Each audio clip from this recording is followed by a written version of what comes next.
Tasty nuggets. Tasty nuggets, people. Little bits of information spread out in a podcast form, video, audio, everything you need to know about what you didn't know that you needed to know.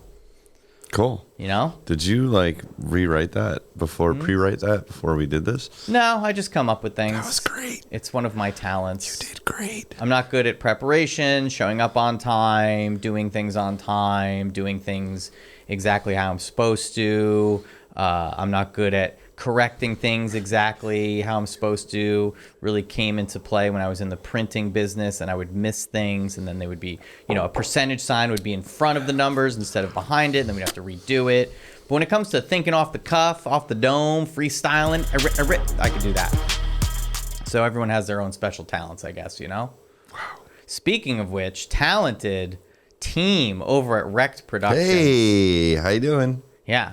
I mean, you guys are crushing it with the socials, with the video editing. Thanks, man. With the video. Thanks, man. Social, I got to give all the shout outs to Steph on that. Have you seen you've been watching our Instagram? You see how it's kind of panning out, has an aesthetic to it. Now it has a pattern. How's your follower count? It's gone up. Yeah. That's what it's going to creep up. It's a trickle. It's a trickle thing. That's normal. That's what it's going to do. Yep. The engagement is what really matters to me. I've noticed the increase in engagement.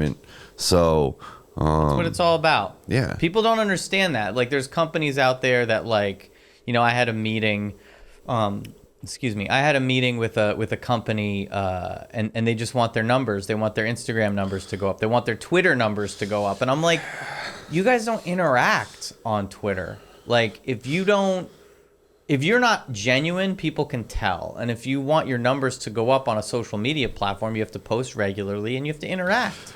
Our Twitter is actually, shout out to Steffi again. Yeah. Our Twitter is pretty awesome too. Mm-hmm. I was wondering how it's connected to your Twitch, isn't it? It is, but just the content that we put out, she tweets multiple times a day.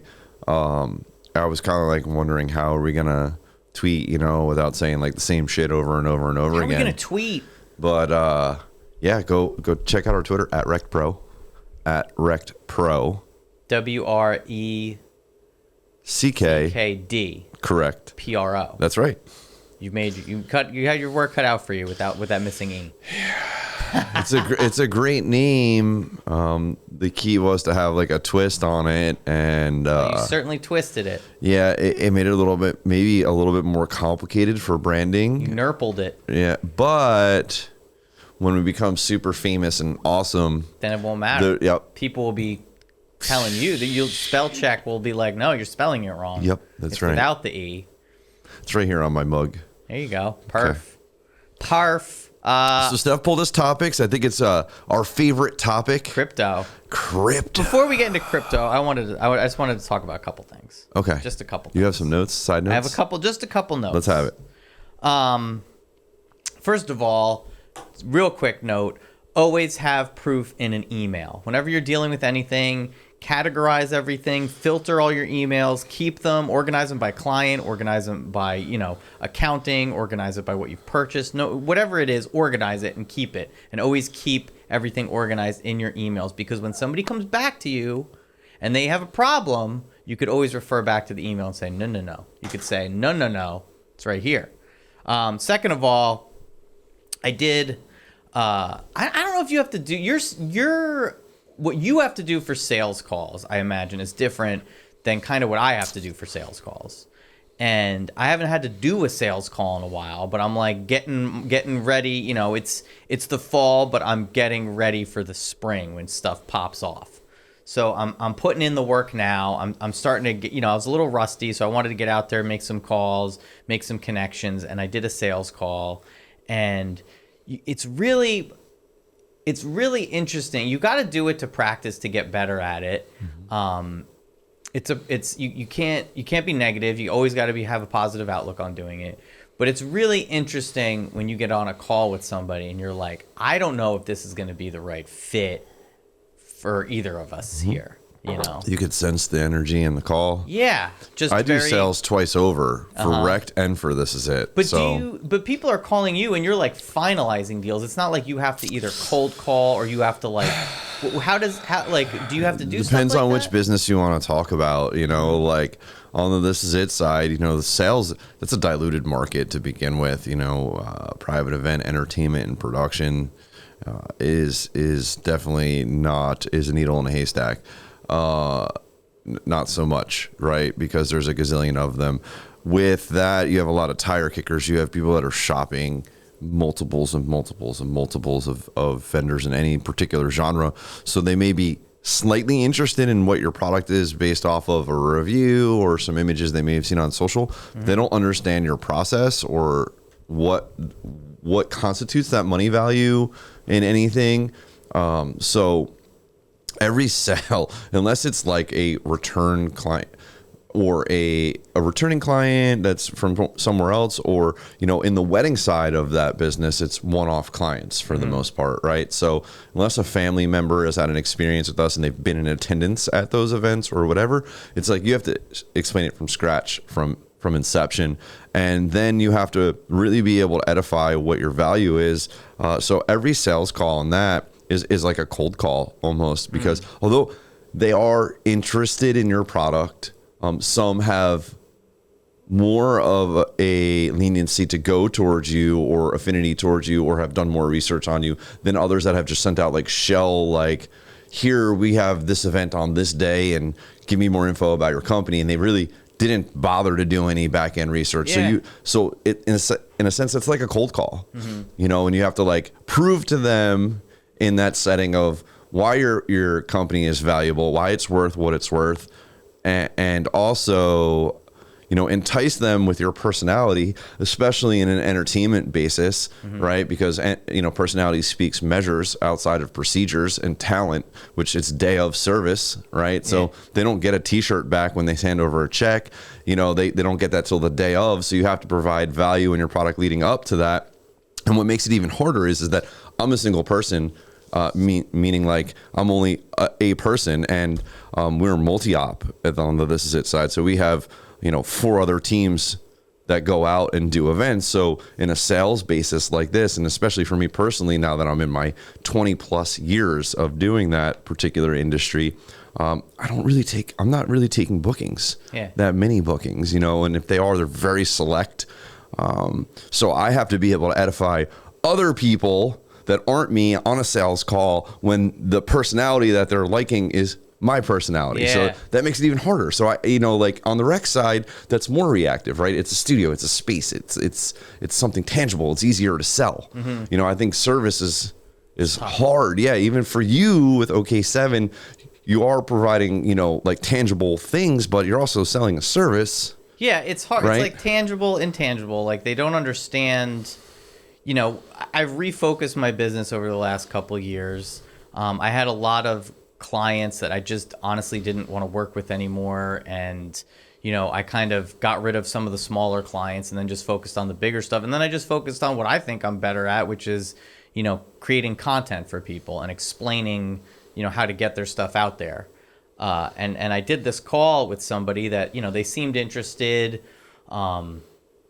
Called them back, was very cordial, and I don't know if they had somebody like in their ear. I don't know if their like spouse was in their ear. They had me on like mute for part of the call. I'd be like saying stuff, and then they'd be like, "Oh, sorry, I had you on mute. Maybe the dog was barking. I don't know." Yeah. But they came at me very like accusatory. They'd be like, "Well, what's your website?" And I'm like, "Okay, well, it's OK7.us." So like, "Well, what do you do?" I'm like, "Okay, well, it's it's on the website, but I explained to them how I just basically create in the most simplest terms. I create content and then schedule the content to go out, whether it be for a website or social media. Those things are a pain, as you know. And it was just a very one part of the call to qualify somebody, meaning like to make sure that it's a right fit. I'm just like, for my business, I'm like, are you willing to put yourself out there, like put yourself on in pictures, in because that just sells better when you're personable and all this stuff. And there was a little standoffish on that. They weren't sure about that. I explained to them that like we put together a monthly calendar. We look at the year, we look at the quarter, we look at the month, and then if you need stuff on a 24 to 48 hour basis, like emergency stuff to put up, we can take care of that too. But we got to kind of plan it all out. And they were a little hesitant about the whole planning and scheduling and kind of relinquishing that part of the business. Like, you take care of what you actually are doing for a business. That's the whole point. Yeah. So it was a very interesting, it was a very interesting experience that I haven't had to do in a little while, maybe since like last spring. But, you got to get back out there. You got to do it. It sucks. I know it sucks to have to do. I just did a sales call this morning, for This Is It. What was easier for me is that we did her sister's wedding. So she was there, and it's in Delaware at the DuPont mansion. And, Fancy. but they already know what they want. So it's like, I don't have to like really sell the product, but we get the same type of people that you're talking about right there. Like, I don't know. So what do you do? Like, what's your point? Like, did you research? Did you go to my website? Did you go to the social media accounts? Not to go on a tear, but like what drives me even more crazy to feed into your theme here is that we have a platform for people to schedule their own consultations at what's convenient for them with a salesperson here, a representative from here. So it's not even like you have to talk to us to schedule the appointment. So the best is like when they schedule their appointment and then you call them on that day and then they're like super unreceptive, act like you're bothering them, drag their feet through the whole meeting like you're annoying them. And it's like, well, dude, why did you schedule a meeting with, I didn't schedule a meeting with you, like, don't think that you're not wasting my time. You think I want to sit on the phone call and get like attitude from you about that it's not, that I'm not valuable or what we do is not valuable. That the time that you're spending right now is somehow like they're more valuable than your time. I have to put together a presentation fairly soon, and I had to really think about persuasive marketing, or my whole tactic with all this stuff is just to lay it out there, be like, here's what you want, and here's how to get there, and here's my experience. And having to put all that out there, and one of the things that's giving me anxiety about putting this all out there is my reaction if somebody is just like, doesn't like, I'm wasting their time. And then I play this whole thing out in my head about like, how is that going to go? And I have to be like, Andrew, you can't you can't just roast people or like flip out. You're going to have to go through this presentation very calmly, explain all the different steps, and not be pessimistic about it, because if it works out, it's great. If it doesn't work out, it was a learning experience, I guess. But, being able to explain to people the things that they need but don't understand. Right. And I think in both cases, your case and my case, that's kind of what it boils down to. They don't, people aren't going to understand, and we've talked about this last time, as far as the video quality, audio quality, like the professionalism, the production, all this stuff. It's like the stuff you don't see, or it's so seamless, or it looks good, but there's like a cognitive dissonance between like, oh, that's what it is. Like, I can't get this from everywhere, and trying to explain that to people ahead of time. It's hard. It's difficult. It's almost as difficult as explaining crypto Which people. I am super intrigued by this topic today, because I told you I had been dabbling in doing it not the right way, and you've been dibbling and dabbling. I grabbed a couple wallets. Actually, I grabbed a couple wallets. Is that a bad thing? Wallets. Well, I haven't like dedicated to one or the other. Right. Do you have? I mean, there's crypto exchanges, and then there's wallets. Right. So I've grabbed, and I know there's this whole list of stuff that we can pan out for everybody. Just real quick, I wanted to talk to you about this. Aside from that, I grabbed MetaMask. Cool. Free. Digital. Yeah. Beautiful. I also downloaded Coinbase, but I know that that's like a beginner base. Well, thing, and an exchange. Well, that's. Coinbase is an exchange. Right. MetaMask is a wallet. Okay. And then I'll tell you the other one that I have too. And then you could tell me if that's the same thing. Because I remember you talking about Matic. And I know that there's some changes with that. So I grabbed the Alpha wallet. I think that they're supposed to be. I'm not familiar with that. You could get to the Matic, the Polygon/Matic network. They changed their name. Right. That's what. But you could do that on MetaMask as well. There's a setting in there where you kind of switch between the two. I'm on the Ethereum network. I'm on the Matic network. You could. And then you have like Etherscan, right? Etherscan is kind of like a receipt, like website to kind of track wallets track where things are going. So I want to talk about a couple of things, and I understand gas charges now. We talked about that in the past. And they're expensive. I also want to talk. It's for relatability sense. Not I think that I have a way to be able to put out my personal process too right now without being overly descriptive, but. I noticed that there is a huge difference in fees between if you do it via debit card and it happens right there and actually connecting ACH your bank account and having it as a withdrawal from your bank account. Now, I've made my own personal mistakes, I think, that I'm going to say on air here. In a generic sense, and then maybe pile through this list, and maybe all of this together can help some of the other folks that are watching this really figure out how to do this in a better way. Or go to OK7.us because I know that you have not only a blog for that, but the services for it as well. Yeah, consulting. At least I can lead you in the right direction. We're not I'm coming from purely from an informative standpoint and more of a technology standpoint, but it's led me to, people ask me questions, so I'm willing to answer them. So I made a transaction on MetaMask with my debit card. Okay. Interesting. Yeah, you can do that. And it's through Transact, right, with a K. So it went through all of the processes, and I clicked submit, and the little thing started spinning. And there was nothing else on the screen besides the little thing started spinning. Not processing, not anything. And I waited, and I waited, and I waited, and I waited. And maybe 5 minutes went by, and I'm like, is this fucking website frozen? What's fucking going on here, right? And I X'd out of it. Now, I noticed on my bank statement and the pending charge, there was a 0.00 pending charge from that platform, I guess for that debit, but I never received any crypto from it. It never actually charged that amount. So then I went back. So you know what? I'm gonna hook up my bank card. I mean, my just direct ACH. I think this will be easier. So I went through the process of that, connecting my bank. All the verification, right? Delegated the increment that I wanted to purchase. And that's, by the way, you delegate your number and you're not going to receive that much back in whatever coin you pick. It's going to be minus the gas fees and the transaction fee and whatever, right? So, and then there's slippage, right? Slippage is how much that can change. Wow, look at you. In between. So now I noticed when I connected my bank account and made that transaction, they said there was a 3 to 5 day intubation period, which that could be a lot of slippage in 3 to 5 days. Now, well, they should mark it, and then you should be paying what it is at that time, not between those 3 to 5 days. So here's what my conundrum is, and this is what I'm a little concerned about, and maybe you can help clear up. So I noticed today in my bank thing online that the number that I delegated has been wired.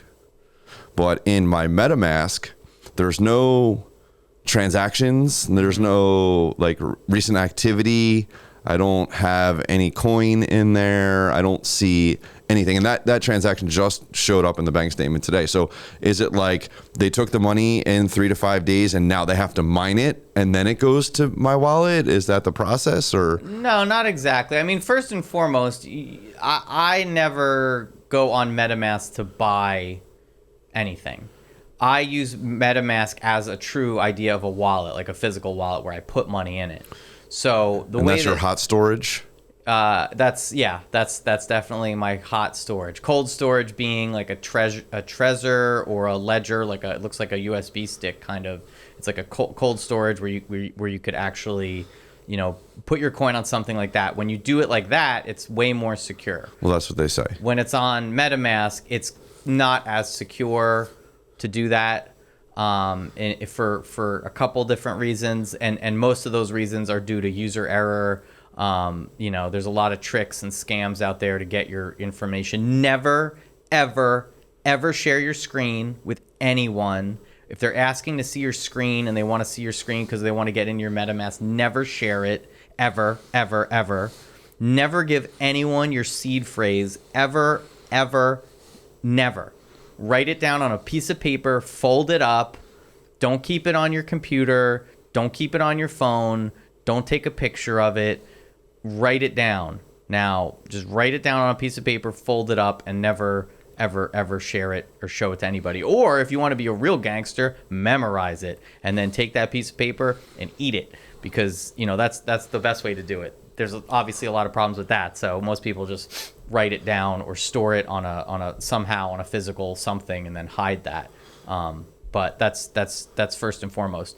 I never bought through the MetaMask way of doing. So should I be concerned? No. I mean, was it a significant amount of money? No. I mean, it'll all figure itself out. But in the future, what you want to do is use Coinbase or Gemini or Binance or Kraken.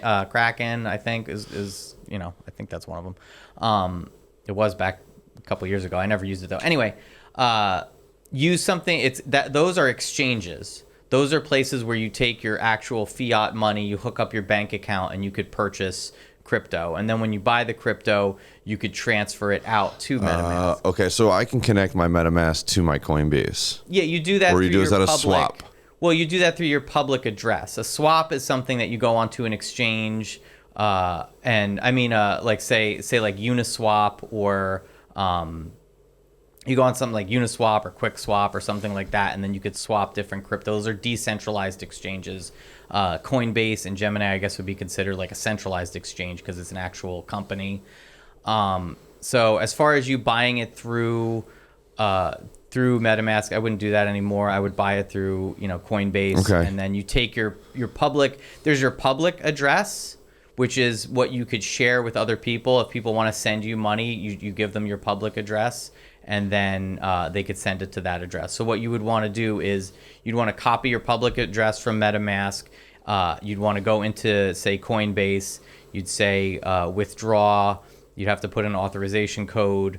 They'd ask you how much, and then they'd say, what's the address? You put in the address, and then you send it that way.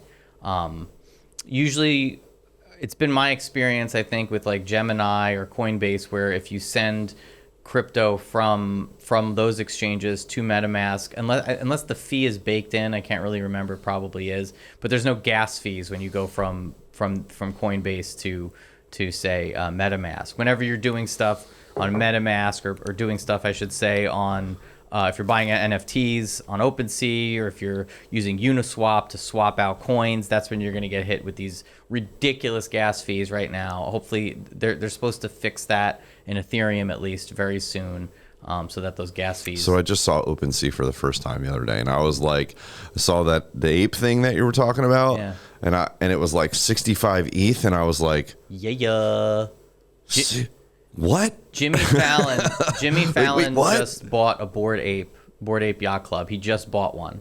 He just had an NFT artist on his show. I think it was last night. Beeple, who was like the biggest, if not, one of the biggest NFT artists that are out there. He's sold ungodly amounts at like Sotheby's and other places for millions and millions of dollars, these NFTs. So like things are going a little more mainstream. It's pretty crazy. All right, well, let's back up, because there's something else I want to talk to you about too in Decentraland as well, about buying plots and stuff. Oh man, I want to.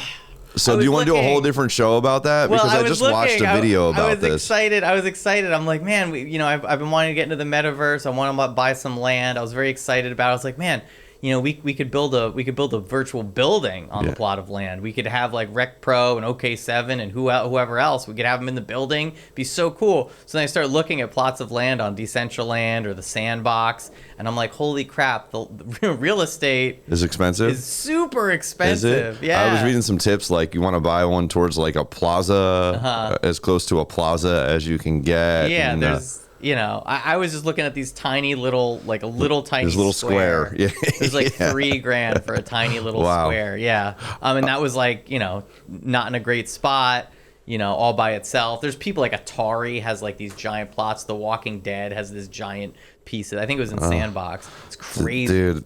I'm so like, and you can't look at it this way, but you can't help but look at it this way where you're like, oh, if I would have bought this 6 months ago, a year ago, it would be going for nothing. That's how I feel about crypto right now, and just getting in it late to the game. So like specify, like for everybody that's like the layman, what really is like cryptocurrency, right? They hear the term all the time, but they don't know what it means. I mean, for lack of a better term, it's something we've talked about before. It's blockchain technology. Right.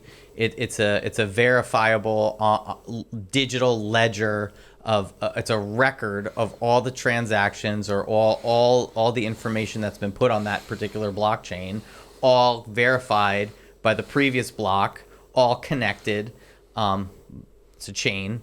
That's like a very simplified, answer to kind of that. I mean, crypto is all different. There's so many different, Ethereum is a lot different than Bitcoin. I mean, by a lot, I mean, it's the usage. Like Bitcoin is turning into just a store of value, whereas Ethereum is like building like an internet of things on top of Ethereum. Right. So is cryptocurrency and blockchain the same? Yeah, I mean, cryptocurrency is built on blockchain technology. Okay. So, that's it's so funny. Unless you're trading or getting it from somebody else, you can't just go, unlike like the regular dollar, you can't just go out and grab like you see on the infomercials when they were selling coin collections and like, oh, this has been minted 65 times. And you can buy it now for $19.99. You can't just go out and buy. You could buy crypto, but you don't just get the coins back, right? That's not the process. The process is you have to mine those, or it has to be mined. No, like the stuff that you're buying on an exchange, you're not minting it. I mean, you're not mining it when you're buying it. What you're buying is an exchange, sort of like the stock exchange, where people are putting out all these coins and saying, I'm selling all of these. Do you want them? And then you're going in and saying, I want to buy them. So It's more of like a stock exchange where you're buying it that way. So then what does mining actually mean? Mining is basically solving an algorithm. It's solving a complex equation, and once it's solved and verified, it creates. And for like, just to simplify it, because I'm no like computer like scientist here, but like basically there's these high functioning computers that are out there that are solving these complicated equations, and once those equations are solved, they're added to a block. And once you create that block, then you're going to go create the next block, and they're going to be in a chain. I'm probably like, any nerds out there that are listening to this are like, he has no idea what he's talking about, and you're about like 50% right. I do understand on a very like basic level the technology behind it. When you're mining it, you're solving these equations basically, and once it's solved, it's going to create this block. But when you're buying it on an exchange, that's people putting out this cryptocurrency out there that's already created, and it's putting it out there, and you can buy it. So can anybody mine cryptocurrency? You can. It was easier in the beginning, but since like Bitcoin has gotten so big, since there are so many blocks, since there's so much information, it's gotten more and more difficult to mine. It's taken more CPU power to mine. So you need these like rooms of mining rigs to actually create, whereas before, people were running it off of like their computer at home. just like a laptop, I got you. Yeah. So, there's like all these different, you're saying there's all these different types of cryptocurrencies, right? And like how does like me, like I know the big names, right? Bitcoin, Ethereum, you may have heard of, and I'm not saying that this is a big one, but you may have heard of Doge or Shiba Inu, and then there's like 4 different versions of Shiba Inu. Yeah, but you hear these names maybe in passing or whatever, but for like the first time consumer, I mean, I already know how I feel about this, but for like the first time consumer, you're like, you know what? I get this. I need to get in the game on it. What? And this is not financial advice, by the way. No, none of this is financial advice. I mean, if you heard me explain any of that, I wouldn't, I wouldn't. But how do I choose? Like, let's say like, yeah, I know that I want to get some Bitcoin or I want to get some ETH, but like, I want to like maybe dabble a little investment and like maybe you want to get the big gains. You want that Shiba Inu money where you invest $200 and a year from now, you're a millionaire. Right. Because think about it, Bitcoin, and I don't know the exact number, is at like, let's call it like $65,000 per coin right we're now. at all-time highs right now. So if you put in $20, that would have to go to 130,000 per Bitcoin in order for you to make $40. Yeah. So the short-term growth in that for your money is not really relevant or prevalent. No, and right now I can't, not financial advice, but like right now you're at the height of the market. So what people did in 2017, I think I mentioned this before, they were like, getting mortgages on their house to buy Bitcoin at the height. So we're at the height right now. And you can tell it's the height because people are talking about crypto. It's in the mainstream media and stuff. So if you want to dabble in it, great. But don't get scared if it goes down a little bit, which it's going to do. It's going to go up, it's going to go down. And what people always say is to zoom out. Like look at Bitcoin this month, then zoom out and look at it for like 3 months, then look at it year to date, then look at it for a whole year, then look at it for the whole time, and you'll see, it's going up, it's going up, it's going down, but it's going up. There will be a point probably where it, levels out. It's not going to obviously go up infinitesimally for like ever. So keep that in mind first of all. But is there like prerequisites I should be looking for, anybody should be looking for when you see these like off the cuff names? Like you go on Coinbase and there's all these different types of things that are worth, a hundredth or a thousandth of a penny. And it's like, well, is there like things that we could shy away from that are like, okay, this could be a scam because they could pull on this at any point in time? They're called, there's like the main stuff, Bitcoin, Ethereum. Then there's the altcoins where it's like all this random stuff. Then there's the meme coins. The meme coins are Dogecoin, Shiba Inu. And also some of this stuff is, the code is actually based on the coding behind Bitcoin. People have just cloned Bitcoin, made their own, and then called it something else. Isn't that how Litecoin came about? Litecoin, I'm pretty sure, people are going to roast me, but I'm pretty sure like Ethereum, I'm pretty sure Litecoin, Dogecoin, Shiba Inu was a copy of Doge, which I believe was a copy of Bitcoin. So it's all this like coding basically. You have this technology behind it. You have people, there's certain coins out there that are new ways of doing this stuff, like Avalanche, which is like not like Bitcoin. It's its own thing, similar but different. You really just have to do your own research. If you're going on Instagram and people are telling you that they have the next big thing, don't buy that thing. Don't buy that. There's stuff out there. There's stuff that I've thrown money at stuff. Baby cake. I've thrown money at that. I own a lot of like 2 million baby cake, and it's gone down. It's worth like crap right now. But I'm gonna hold on to it. I'm just gonna ride it out because who gives a crap? It might blow up at some point. You really have to do your own research. You have to treat each crypto that you're looking at kind of like a stock. So there's people behind it. There's websites. Every website most likely has like a white paper, which is kind of like a roadmap to where, or it's not a roadmap. Roadmaps are more used in like NFTs, but like a white paper is more just kind of a description or the ethos of what they want to do, what the coin is all about, what the crypto is all about. Hey, what kind of what they stand for, and you kind of learn from there. So you really have to do your own research. There's stuff out there. There's like Solana is competing with Ethereum. It's cheaper right now than Ethereum. Everybody that loves Solana is saying it's the best, and ETH sucks. Everyone on ETH is saying, oh, Solana sucks, blah blah blah. But whatever, it doesn't just matter. Buy both and let them fight it out. Yeah, only spend what you're willing to risk losing, because you never know when things are gonna just go. I was talking to some kid on Twitter the other day, and like I was talking to some kid on Twitter the other day, and he's like, oh, I just have an instinct for it, blah blah. I'm like, all right, well, check out this. Here's the crypto fear and greed index, and just Google that. You'll see a meter. And it says extreme fear on one side, it says extreme greed on the other. When the meter is in greed, that's when everyone is hyped and the FOMO is real and people are like buying. You don't want to really buy. You want to be aware of where you are in that meter. When it's in extreme fear and everyone's selling and everything's down and everybody thinks it's the apocalypse and we're all going to lose. That's like when COVID hit and Bitcoin went to like $5,000. Everyone wouldn't buy it, but that's when you should buy it. because it was $5,000.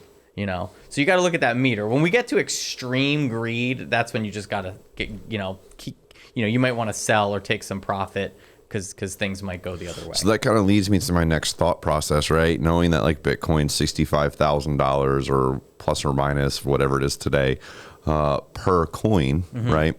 Most people are getting into it. They're not really looking to throw 65K on a Bitcoin right you don't now. have to. So, you get Satoshis or whatever, but, is buying partial shares of crypto worth it? Or should I save a little bit and buy whole shares of something? No, you don't have to. You don't have to do that. I mean, you could just look at it like $100. You could save $1 every day until you have $100. It's the same kind of a thing. What conscientious people do that want to invest, that aren't like day trading, they just want to buy. It's called dollar cost averaging. So you just buy a little bit at a time. Over time, you say, what's my budget each month or each week that I'm willing to put in? And then over time, you kind of just accumulate, more and more. So if you wait, it's probably going to go up. Some people will accumulate, like, say, a stable coin, which is just a crypto that's pegged to the US dollar. So like Tether is worth, one Tether is $1. One DAI is worth $1. There's a bunch of them out there. So you could start buying that crypto, and then, once you see a big crash, then you could get into it.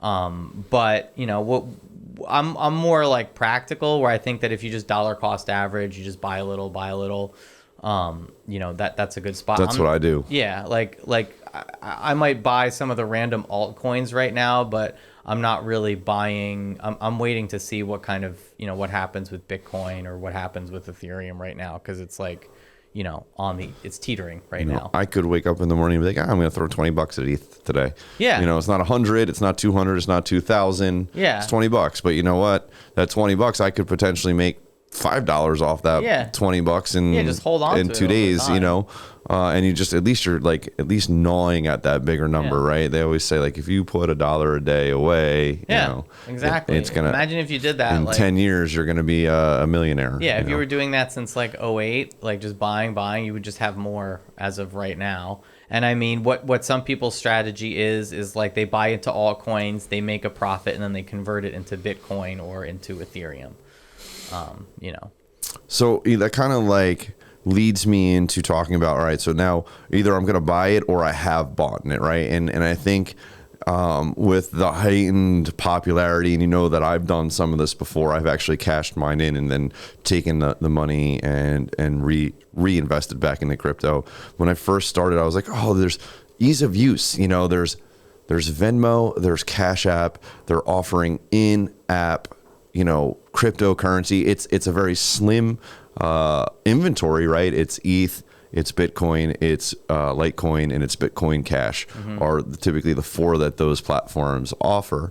And it's like a 50-cent transaction fee on that. So you can buy $20 worth of ETH, it costs you $20.50, you get $20 worth of ETH, right? But is there benefits of having a crypto wallet like MetaMask and buying it from Coinbase versus doing ease of use and buying it from Venmo or Cash App? And I think this is a pretty important question because there's a big difference, and I hope that you can probably explain it a lot better than me. I can explain it better than I can explain the technology behind Bitcoin. So this happened to me years ago.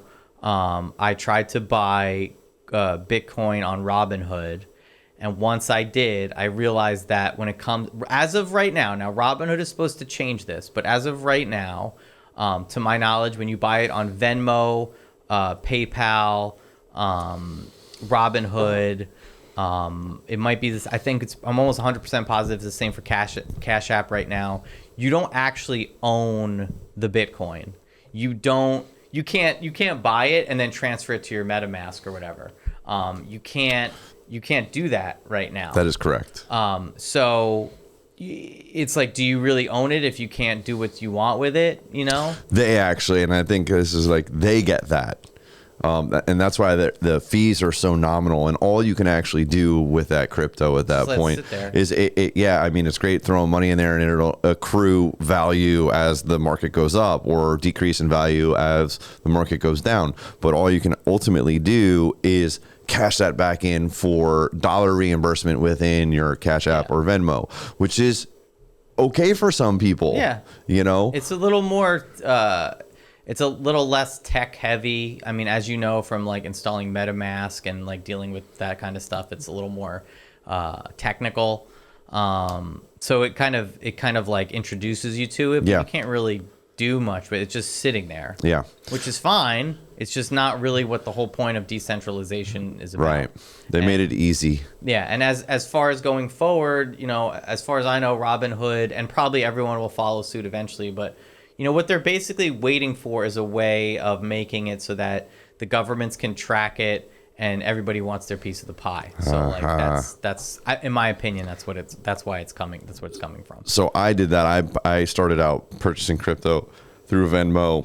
I made gains through it, which was great because I could just very easily take money aside, throw it in a Venmo account, and then whenever I want, I could just dump it into crypto. And then obviously, like I said, I can make gains. So I went when everything was up versus everything was down. I cashed out my crypto in Venmo. It immediately put the money into my Venmo account, and then I just transferred those funds to my regular bank account to utilize towards purchasing crypto that I'll own piece of that blockchain technology, which is a little different. But you mentioned the government getting their hands in it, and I think this is a slippery slope. So how do taxes work with crypto? You have to track every transaction that you're doing. And a lot of these, if not all of these, I know Robinhood does it. You know, you're able to get tax forms from them. They'll generate the forms so that you can give them to your accountant. But anytime you buy it and anytime you sell it, you should probably, you know, you should have like a spreadsheet where you're keeping track of it. There's an article on my website on OK7.us about Bitcoin and taxes. And basically what it comes to in like the most simplest, and this is not financial advice, it's not tax advice, but in the most simplest of terms, as of right now, they just wrote that giant bill that snuck in a bunch of crypto information into it that won't go into effect, I think, until 2023. But as of now, if you are buying it and you just have it, you're not going to get taxed on that. It's when you convert it to get the money out is when they're going to tax you. NFTs work a little differently, according to some tax people that I've talked to, but that's really when they're gonna zing you. Is like, all right, I'm cashing out. Like capital gains, baby. Yeah, so like keep that in mind. And then there's also capital gains. There's also holding it. Like you buy it and you wait a year or over a year, then you're gonna get taxed apparently less than if you don't wait that year. They got to fund that 1.83 trillion dollars, and they're going to get it from somewhere, and they're not going to get it from the rich people because that tax on the rich never got put into that bill. Yeah, go figure. But you know, this isn't a political show. Yeah, this isn't a political show. So with that being said, right, and we talked about importance of wallet and everything else, you know, I think it's important for people to understand, you know, like that cryptocurrency is not FDIC insured. No. It's a beautiful thing. Right? It's a beautiful thing. It's the Wild West. Yeah, you could lose everything. There's scams right now. I hear about it all the time. People are like, "Oh, I was in a Discord," and this goes for crypto. It goes there's a lot of different ways of getting hustled. There's been more NFT scams going on involving Discords where people are fraudulently saying, "Oh, we're part of this project. You know, just give us your MetaMask info and we can help you out." And then it usually, what I've read, a lot of them have to do with greed. People get these messages that say, "Hey, we're going to airdrop you," you know, meaning like we're going to send you some free coin. We just need your information and then you'll make thousands of dollars off it. And people are like, "Oh, okay." And they give them the information and then they drain their account. So a lot of this stuff is human error. There are projects like Titan, which Mark Cuban was like all about. And what happened basically, and they can't, it was either a coding error that was exploited or the people running it basically drained, like basically rug pulled and took the money and ran. So there are a lot of scams out there. for the most part, you're not gonna, you're gonna get screwed if you don't like handle things. How do you correctly. protect yourself? Don't ever give out your seed phrase, ever, ever, ever. If you really, what you got to do is, if you really want to protect it, is you got to put it onto a cold storage, a ledger. I think Ledger, Trezor.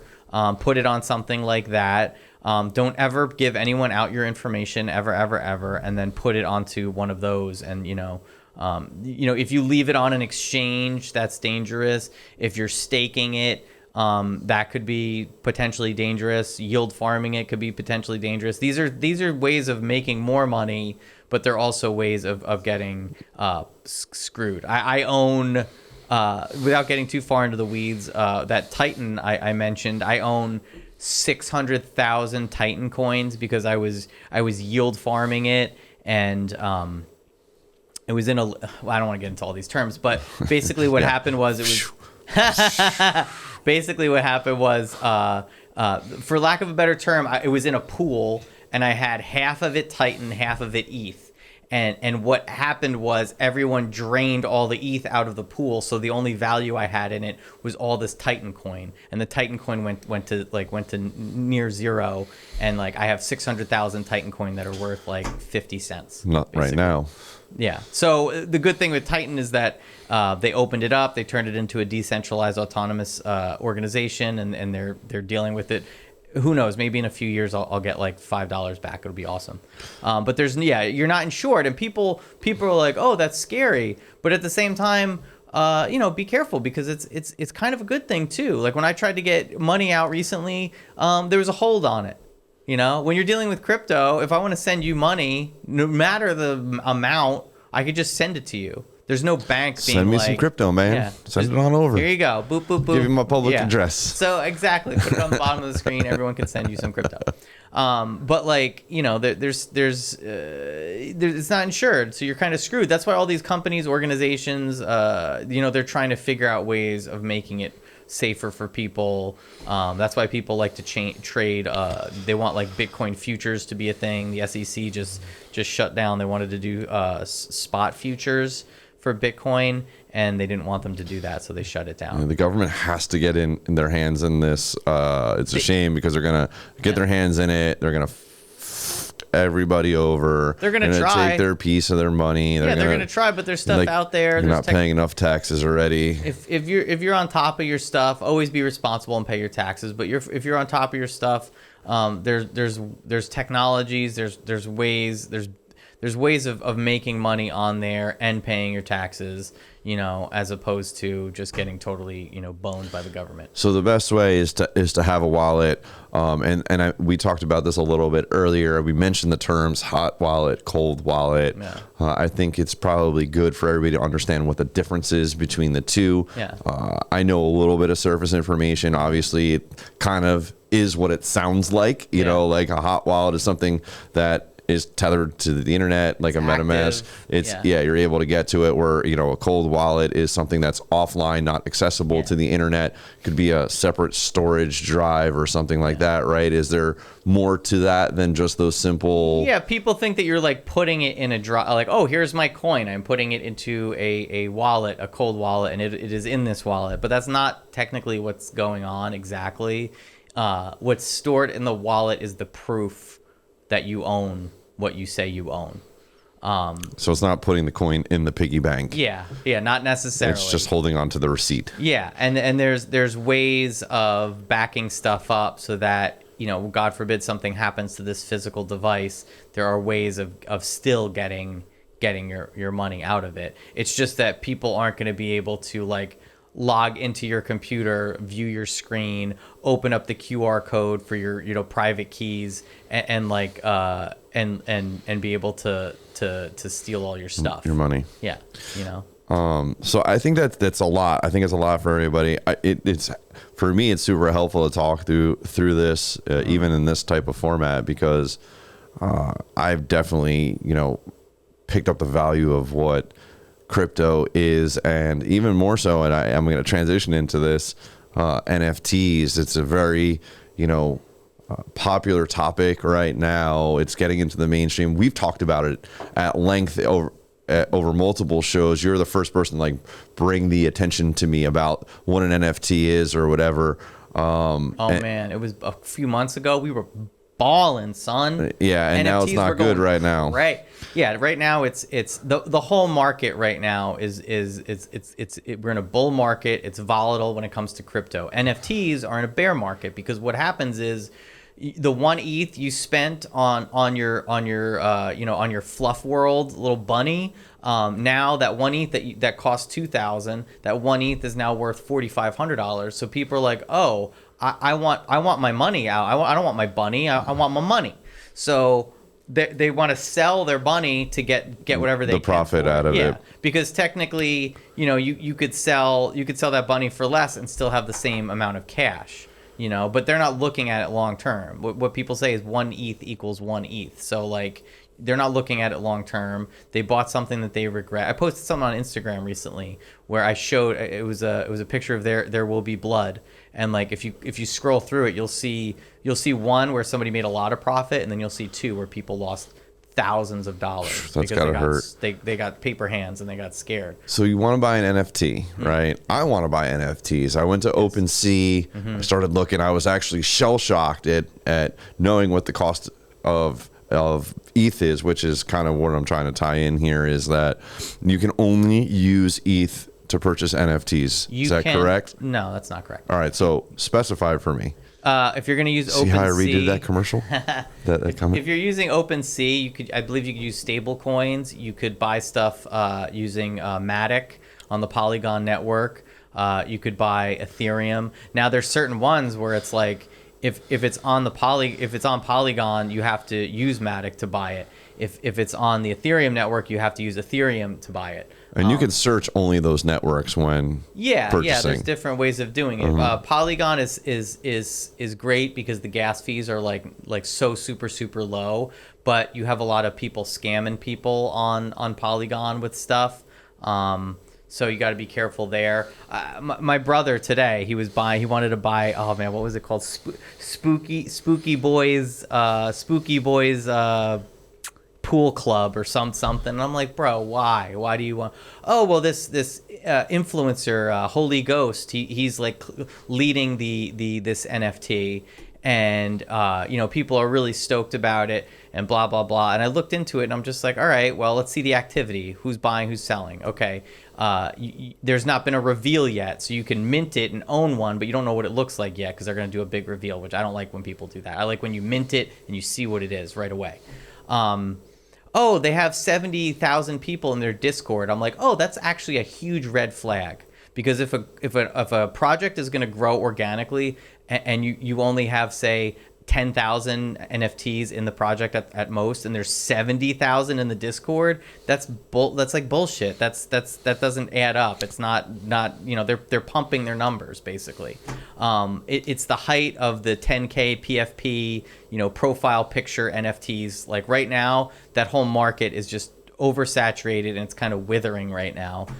There's some blue chips out there. Obviously, like Bored Ape Yacht Club is still selling like phenomenally right now. CryptoPunks are in a different stratosphere. 65 ETH. Yeah, so like 55 ETH. You're not going to really find those projects right now, if ever, again, because those are like the original ones. And we're in a bear market, so the prices are going down. You could scoop up a couple that, Atom Bomb Squad is like, it's by that company, The Hundreds. It's like a street brand, whatever. Those are kind of cheap right now. Creature World, those are, in my opinion, kind of cheap right now. I was telling my brother about these, but he was focused on this new one, and I'm like, dude, I wouldn't buy it. Like, do your research, go to the website. What are people saying versus what's happening? What's the community like? There's a lot of cool communities and the people are cool. And then there's just these other ones where it's just money grubbing, like, it's going to be worth this much and that. It's the next CryptoPunk. Like, no, there's no such thing. Yeah, I think that's the hardest part about any of this is the, like, you go to OpenSea, there's all of these NFTs that you can purchase. Some of them are really fucking shitty. Yeah. The images are like so shitty. And it's like, what is this? And the really nice looking ones are very expensive. Yeah. But like, I don't even know where to start to be honest with you. And first, I actually have to acquire some cryptocurrency, so I'm waiting for my whatever to be transferred into my wallet still. Yeah, I would, as far as NFTs, I would wait a little bit to see where the market, where the market ends up going. So like, the market is kind of like, as far as NFTs goes, it's on a downward trend still. People are still, every day there's people on Twitter like, oh, it's turning around. Good morning. So glad. GM, look at us. It's, NFT market's coming back. I'm like, no, guys, it's not coming back until you're utterly depressed, sitting in your room, listening to The Cure with the lights off, crying, looking in the mirror, wondering why you wasted your entire life. That's at that moment, like right after that moment is when it'll come back. Like when you've completely given up and you've said to yourself, oh, I've wasted my life. I'm going to go sell this $3,000 NFT I bought. I'm going to sell it for $20. As soon as you sell it for $20, that's when the market's going to come back. So please sell right away so all the rest of us can rejoice. So there's two more things I want to touch base on. I know that you're short on time. Well, that's why I just got a message. So how can I get my business, or anybody, let's say the hypothetical, how can you get my business, their business, ahead of the curve with crypto and NFTs? I mean, don't believe the hype. Don't get into an emotional state where you're in a fear of missing out. Don't believe people when they tell you something is going to 10x right away. Keep your ear to the ground. Only spend what you're willing to lose. I can't stress that enough. Do your own research. People are like, I don't understand this. Well, go online and understand. Read it. Make yourself understand it. Make yourself understand it to a certain degree. Like I was explaining before, like I might not have every single nuance down with this stuff. There's a certain. I was talking to an older generational person the other day, and they're fascinated by the mining of Bitcoin. They're like, "Oh, you mine it. I'm like, there's this whole other, ecosystem not based around the mining. The mining part is, I guess, cool, but like, look at all this. Look at all this other stuff that's happening, and they couldn't get around the idea of mining. And I'm like, whoa, bro, we're not mining. Like, we're not doing that. Okay, I'm sorry, but look at all this other stuff that's going on. I would set up, an account. If you're interested in getting into it, I would set up an account on a crypto exchange like Gemini or Coinbase. I would learn how to set up my MetaMask. I would maybe put in a little tiny chunk of money into Coinbase and then take that money and learn how to transfer it into MetaMask. That was the mistake I made. And just learn those little things. So at least you can kind of talk to people about it, or at least understand it on that level. Learn how to connect, your MetaMask wallet to OpenSea, and just like look around a little bit. And ask me, ask James, if James doesn't know, he can ask me. I'm going to ask Andrew. But ask people, and don't,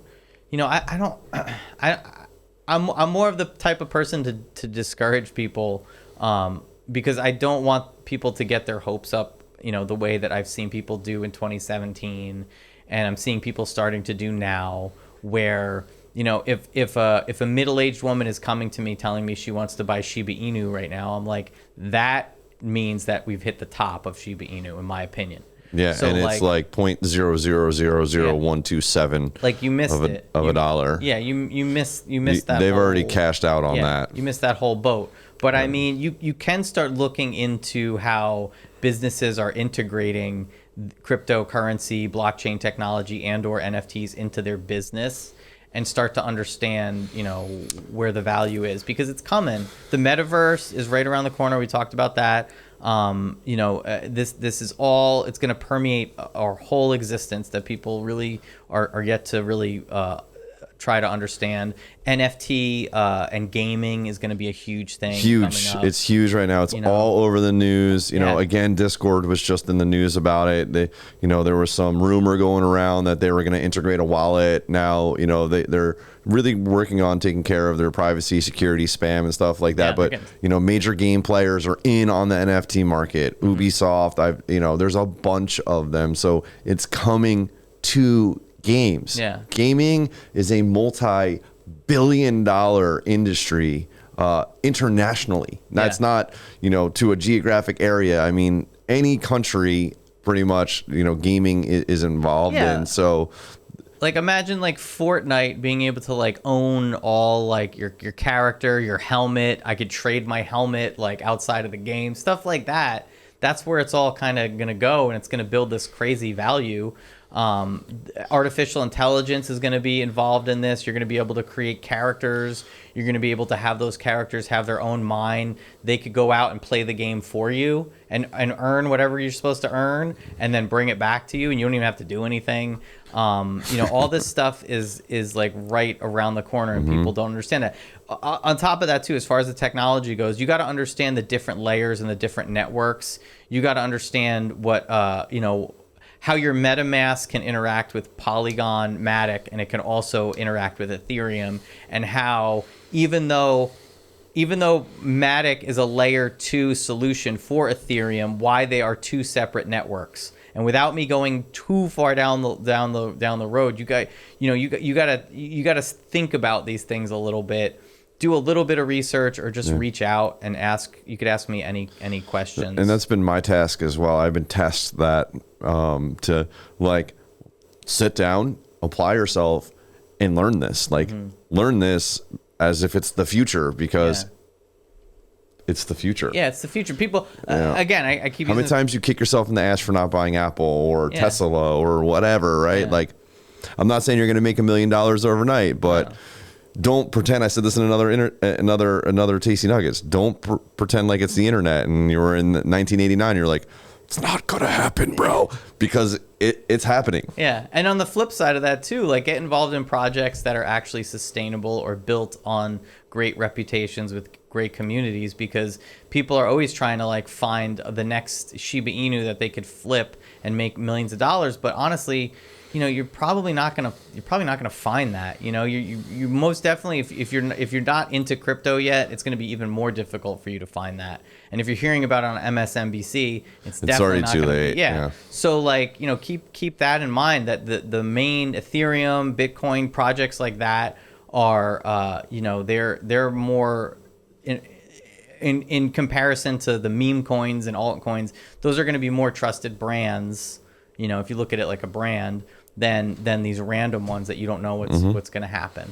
I think that we can go further into this in another episode. There's so much information and when it comes to this. The crazy thing is that there was a meter.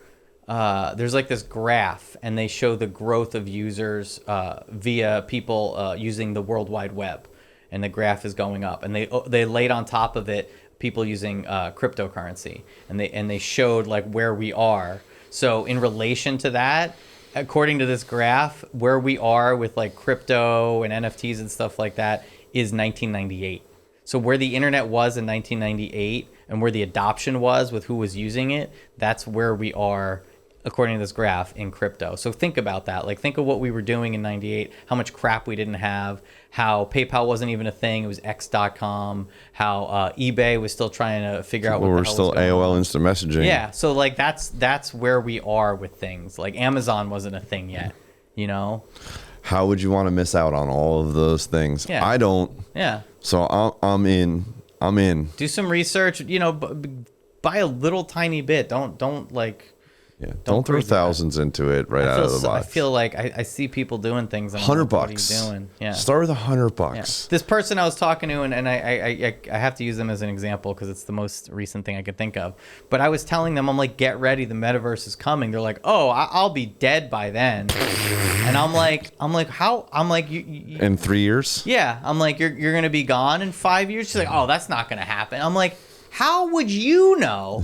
You don't even follow any of the technology. What are you basing this on? Because I'm basing it on historical reference. I'm basing it on Moore and Metcalfe's law. I'm basing it on the research I'm doing. Like I'm basing it on actual reality. The fact that we have the goggles to do it already. The fact that Mark Zuckerberg is doing his little thing. Like, what are you basing it on? That you're going to be dead by the time. Right. It's not a startup company that's doing this. By the way, you're talking about fucking Facebook and Microsoft. Look at like the grand grand scheme of things, look at like where from the Industrial Revolution to now, look at how like the innovation has, like, for better or for worse, gone parabolic. It's going faster and faster and faster and happening faster and faster and faster. It's not happening slower. It's not like people are sitting around with like, little devices like trying to like weld things together and how does this incandescent light bulb work? Like we're beyond all that. Things are happening very, very fast, very fast. So, at least be open-minded to it, and at least keep in mind that this stuff is right around the corner. I'm in it. Yeah. Tasty nuggets. Send me your crypto. Yeah. Send him all your crypto. And your NFTs. Yeah. I got a wallet for it. I got a wallet for it. Nice. I recorded this whole thing. Ah. All right. Dang. Next week. Next week.